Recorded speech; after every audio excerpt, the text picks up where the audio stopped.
I've got another one. Seat Leon 2013.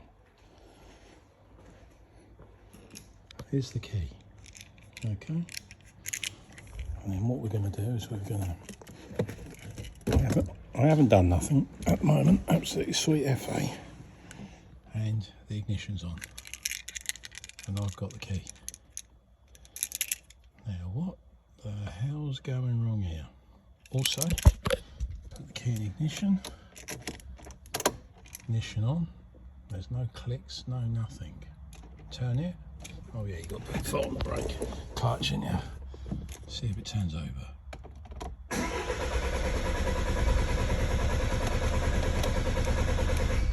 Right, turns over. Key comes out. And we still got ignition. Okay.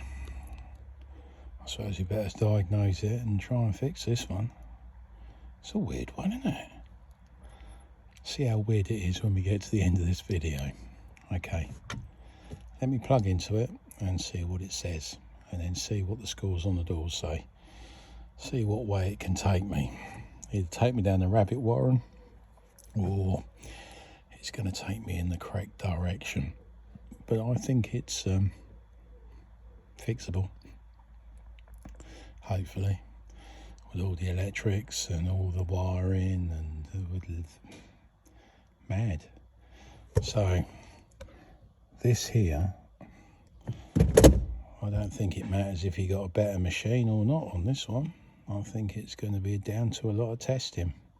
Okay, leave it with us and we'll find it, and I'll put bits on as we go along.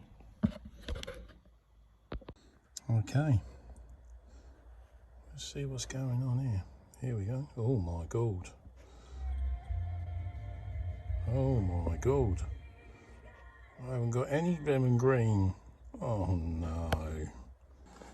Okay, so what we've done is look at the amount of codes here.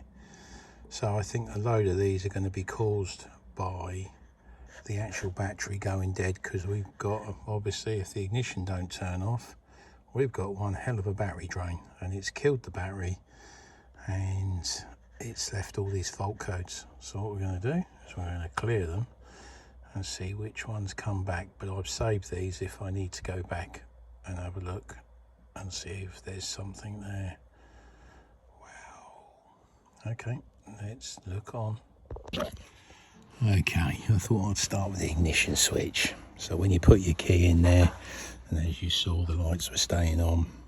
So I thought, well, let's disconnect it manually. So what I've done is I've disconnected the power from the back of the actual ignition switch, and the lights have gone out. So I'm thinking it's the ignition switch that's causing this problem.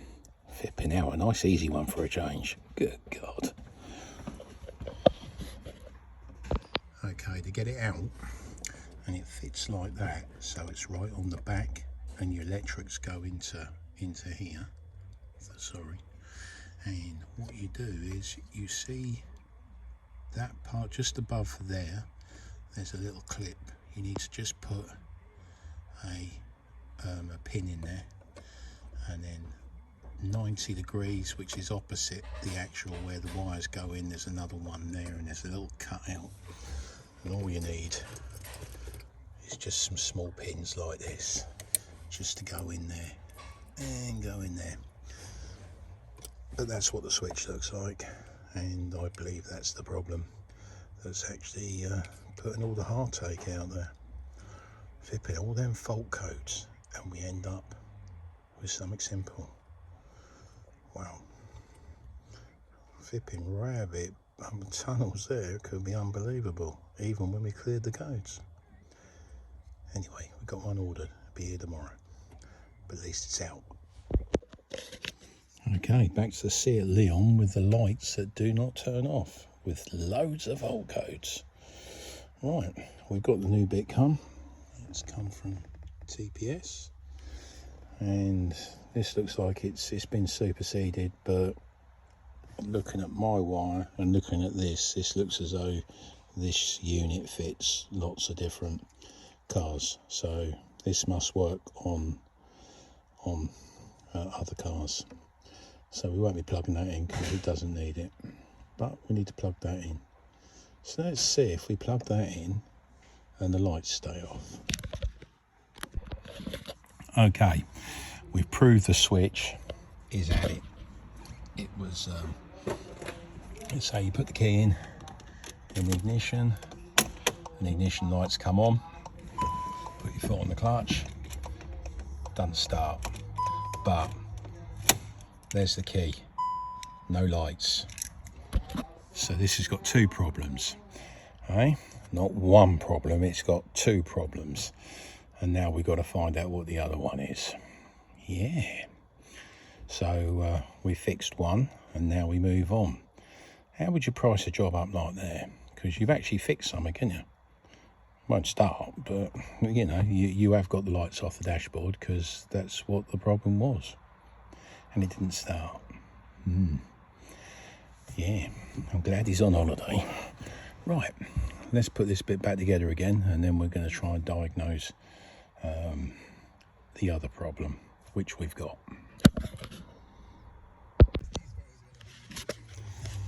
Okay, really we didn't have two faults. We actually found the right fault first time.